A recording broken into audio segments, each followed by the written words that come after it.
म्हणत आहे. या संदर्भात काही आपण मी परवाच्या दिवशीच पुणे, सोलापूर, धाराशिव, बीड आणि संभाजीनगर ह्या 5ही ठिकाणी जेव्हा माझा दौरा होता त्यावेळी ज्या ज्या ठिकाणी खड्ड्यांचं साम्राज्य आमच्या एसटी स्टँडमध्ये, तेथील सगळ्या आम्ही डीसींना सूचना केलेल्या आहेत की लाखो प्रवासी रोज प्रवास करत असताना जर डेपोमध्ये किंवा एसटी स्टँडवर खड्ड्याचं जर साम्राज्य असेल तर त्यांना त्या नाराजीला सामोरं जावं लागू नये यासाठी लवकरात लवकर खड्डे बनवण्याच्या सूचना सगळ्या आमच्या परिवहनच्या कर्मचाऱ्यांना आणि अधिकाऱ्यांना केलेल्या. सर, तुम्ही एक इच्छा व्यक्त केली होती की मुख्यमंत्री पद हे एकनाथ शिंदे यांना पुन्हा मिळावं. यावर जितेंद्र आव्हाडांनी असं सांगितलेलं आहे की त्यांना पुन्हा एक परत नवीन खातं मिळेल आणि नवीन काहीतरी स्वाहा करता येईल. नाही, बघा, जितेंद्र आव्हाड एवढे नाराज झाले असतील त्यांच्याकडे मंत्रीपद नाही म्हणून याची मला कल्पना नव्हती, परंतु त्यांनी विचार केला पाहिजे, त्यांनी समजलं पाहिजे की कधी त्यांच्या मित्राला मंत्रीपद मिळालं, कधी ते मंत्री होते. त्यामुळे एवढ्या नाराज होऊन चाललं नाही. ते जर आमच्या पक्षामध्ये आले, महायुतीमध्ये आले तर त्यांचंही भविष्य आम्ही उज्ज्वल करू. परंतु शेवटी बघा, राज्यातला सर्वसामान्य शिवसैनिक प्रत्येकाची हीच इच्छा असते की आपल्या पक्षाचा नेता हा मुख्यमंत्री व्हावा. प्रतापराव जाधव असू द्या किंवा आमच्या पक्षाचे दुसरे नेते असू द्या, त्यांची इच्छा आहे की एकनाथ शिंदे साहेबांनी मुख्यमंत्री व्हावं.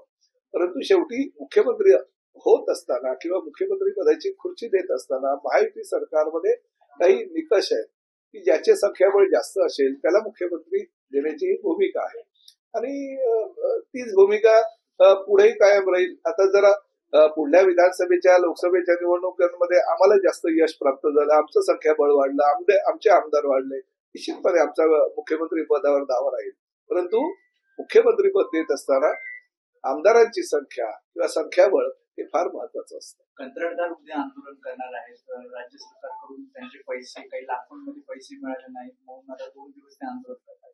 मी काही वृत्तपत्रांमध्ये बातम्या वाचल्या की 86,000 कोटी रुपयाचं काहीतरी थकबाकी आहे कंत्राटदारांची, परंतु नक्कीच मुख्यमंत्री ह्या प्रकारचे स्वतः जातीनं लक्ष घालून त्यावर तोडगा काढतील याची मला खात्री आहे. एसआयआरचं काम सुद्धा 34% असे मतदार आहेत, त्या मतदारांपर्यंत पोहोचू शकलेले नाही आणि जवळपास राज्यात 2 कोटी अनकलेक्टेड डेटा आहे.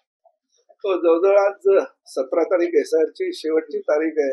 सर्व राजकीय पक्षांनी निवडणूक आयोगाकडे मागणी केलेली आहे, अजून त्याला वेळ मिळावा, एक्सटेन्शन मिळावं, कारण नवीनच पद्धती असल्या कारणाने एकदमच सर्वसामान्य मतदारांना त्याची माहिती कळलेली नसल्या कारणानं थोडीशी जर मुदत झाली तर एसआयआर मध्ये चांगल्या प्रकारे अजूनही नोंदणी होऊ शकते. भारतीयच्या काही अधिकारांवरती कलम 38 नुसार कारवाई होणार, त्याचं काय? 38 ए अंतर्गत जी माहिती होती ती माहिती परिवहनच्या आयुक्तांना आम्ही मागवली होती आणि त्या माध्यमातून दिनांक 19 रोजी मंत्रालयामध्ये बैठकीचं आयोजन करण्यात आलं आणि 38 ए अंतर्गत जे काही लोक आहेत त्यांची यादी आल्यानंतर आम्ही त्या बाबतीतला निर्णय घेऊ. नवनाथ वाघमारे म्हणतात की ओबीसी मंत्र्यांची जी मुलं आहेत ते पैसा पाहून मराठा ज्या मुली आहेत त्या घरात घुसतात असं त्यांनी विधान केलं. बघा, महाराष्ट्रामध्ये हे जातीय समीकरण, जातीय राजकारण, या जातीचा तो त्या जातीचा अशा प्रकारे वक्तव्य करून काही लोक ज्यांची समाजामध्ये काही बांधिलकी नसते, समाजाशी काही बांधिलकी नसते, अशी लोक जाणीवपूर्वक असे काही वाच्यता करत असतात, त्याकडे लक्ष न देणं गरजेचं. सर, रणधीर पाटील पुन्हा एकदा आंदोलनाची भूमिका घेतली, मनोज रणधीर पाटील, आणि मुंबईमध्ये करणं वर्षात मस्त. आता वेळ आहे अजून, त्या संदर्भात त्यांच्याशी चर्चा नक्कीच मुख्यमंत्री आणि दोन्ही उपमुख्यमंत्री करतील. सर, एक हिंदी में सर, मुंबईच्या नावावर बांगलादेशी घुसखोरांचं मतदान झालंय असं म्हटलं जातंय, पण मतदार यादीमध्ये जवळपास 5.5 लाख वृद्ध मतदार जे आहेत याचा आकडा जो आहे तो सोमय्या यांनी उघडकीस आणलेला आहे. त्या संदर्भात मला काही कल्पना. सर, सुजय विखे पाटील असं म्हणालेले आहेत की डोनाल्ड ट्रम्प मराठी रिक्षा चालकांना मुदत दिली होती ती आता संपलेली आहे, त्यामुळे आता त्यांच्यावर कारवाईची प्रक्रिया कशा प्रकारे असणार आहे, कारण तुम्ही आधीच सांगितलेलं आहे 17 तारखेपासून कारवाईला सुरुवात होईल, नेमकी ही कारवाईची प्रक्रिया कशी असेल? राज्यामध्ये 1989चा जो नियम होता की प्रवाशांशी मराठीमध्ये व्यावहारिक जे मराठी असतात त्यामध्ये रिक्षा चालक, टॅक्सी चालकांना संवाद साधता आला पाहिजे आणि त्या नियमाचं पालन गेल्या अनेक वर्षापासून योग्य प्रकारे होत नव्हतं. अनेक रिक्षा टॅक्सी चालकांना मराठी प्रवाशांशी संवाद साधता येत नव्हता. कारण ग्रामीण भागातले आदिवासी असू द्या किंवा शेतकरी असू द्या, जेव्हा शहरी भागामध्ये ते यायचे किंवा ग्रामीण भागात फिरायचे, जर रिक्षा किंवा टॅक्सी चालक तो मराठी असेल, हिंदी भाषिक असेल, तर त्याला मराठी संवाद साधता येत नव्हता. त्यामुळे पोलिसांमध्ये FIR दाखल झालेले आहेत. अनेक भांडण रिक्षा चालकांबरोबर, टॅक्सी चालकांबरोबर, प्रवाशांशी झालेले आहेत. आणि ह्या अनेक तक्रारी जेव्हा परिवहन मंत्री म्हणून माझ्याकडे आल्या, त्यावेळेस त्या विचारात घेऊन जेव्हा लायसन्स दिलं जातं, बॅच दिला जातात किंवा त्याचबरोबर त्यांना परमिट दिलं जातं, त्यावेळेस व्यावहारिक ज्ञान त्यांना मराठीचं असणं गरजेचं आहे. असं प्रतिज्ञापत्र सुद्धा त्यांच्याकडनं घेतलं जातं. परंतु याकडे विशेष लक्ष कुणी दिलं नव्हतं आजपर्यंत. आणि म्हणून फार मोठ्या प्रमाणामध्ये हे वादविवाद व्हायला सुरुवात झाली होती. आणि शांतता प्रस्थापित राहावी, प्रवाशांशी योग्य तो संवाद रिक्षा आणि चालकांचा मराठीमध्ये असणं गरजेचं आहे. ही भूमिका घेऊन आम्ही एक मोहीम आखली आणि त्या मोहिमेमध्ये बहुतांश रिक्षा आणि टॅक्सी चालकांना मराठीमध्ये भाषा बरोबर येत नाही असं लक्षात जेव्हा आलं, त्यामुळे आम्ही त्यांना मुदत दिली. काही रिक्षा आणि टॅक्सी चालकांवर कारवाई केली. रिक्षा आणि टॅक्सी चालकांच्या संघटनांची बैठक घेतली असता त्यांनी किमान 3 महिन्याची मुदत आम्हाला द्यावी, जेणेकरून आम्ही त्यांच्याकडनं मराठी बोलणं शिकून घेऊ.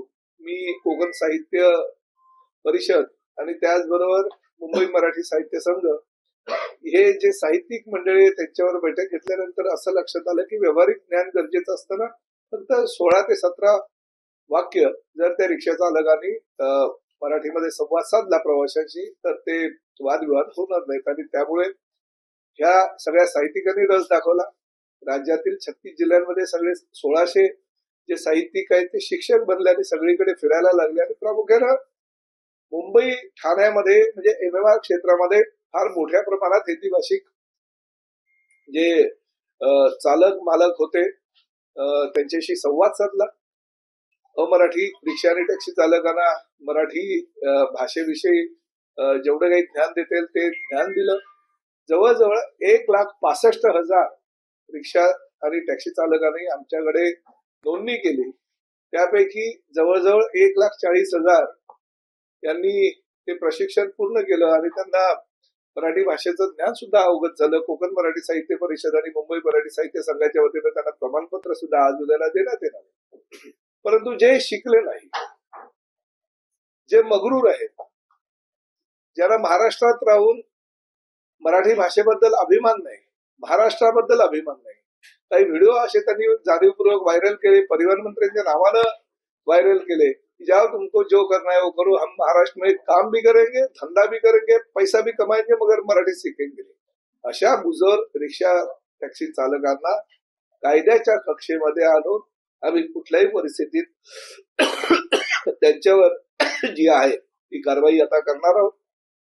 आज समारोपाचा कार्यक्रम आहे आणि समारोपाचा कार्यक्रम संपल्यानंतरच उद्या कॅबिनेट असल्या कारणानं परवा मी RTOच्या अधिकाऱ्यांशी बैठक लावली. त्या बैठकीमध्ये आम्ही आता पुढली रूपरेषा ठरवू आणि आमच्या RTOच्या अधिकाऱ्यांना एक मोहीम आखायला सांगू, जेणेकरून हे 1,65,000 व्यतिरिक्त जे काही मुजोर लोक आहेत ज्यांनी या अभियानामध्ये भाग घेतला नाही, शिवसेना प्रमुख आदरणीय बाळासाहेब ठाकरे यांच्या नावानं आपण हे अभियान चालू केलं. आणि एवढ्या साहित्यिकांनी शिक्षक बनून जर तुमची सेवा केली असेल तर त्यांचा मान सन्मान ठेवून तुम्ही मराठी शिकायला हवं होतं. पण जाणीवपूर्वक तुम्ही मराठी जर शिकत नसाल, महाराष्ट्राची अस्मिता, महाराष्ट्राची जी मराठी भाषा आहे त्याविषयी जर तुमचा अनादर असेल तुमच्या मनामध्ये, तर तो नक्कीच RTOच्या कायद्यामध्ये आणि कायद्याच्या कक्षेमध्ये बसून आम्ही त्यावर कारवाई करू. कारवाई करत असताना सुरुवातीला जर तो पकडला गेला तर त्याला 30 दिवसाची मुदत देऊन संधी उपलब्ध करून देऊ की अजूनही तू मराठी 30 दिवसामध्ये शिकू शकतो. 30 दिवसानंतर परत त्याची RTOच्या अधिकाऱ्यांच्या माध्यमातून तोंडी परीक्षा घेतली जाईल. त्या तोंडी परीक्षेमध्ये जर पास झाला तर ठीक आहे, परंतु जर नापास झालं तर त्याचं लायसन्स 3 महिन्याकरता सस्पेंड केलं जाईल आणि परत 3 महिन्यामध्ये जर तो मराठी शिकला नाही तर त्याचं लायसन्स पूर्णतः रद्द करण्यात येईल. किंवा जे परमिट होल्डर आहे ते जेव्हा रिन्यू करायला येतील परमिट तेव्हा त्यांची सुद्धा परीक्षा घेतली जाईल आणि त्यांनाही जर मराठी नाही आलं तर ते परमिट सुद्धा रद्द करण्यात येईल.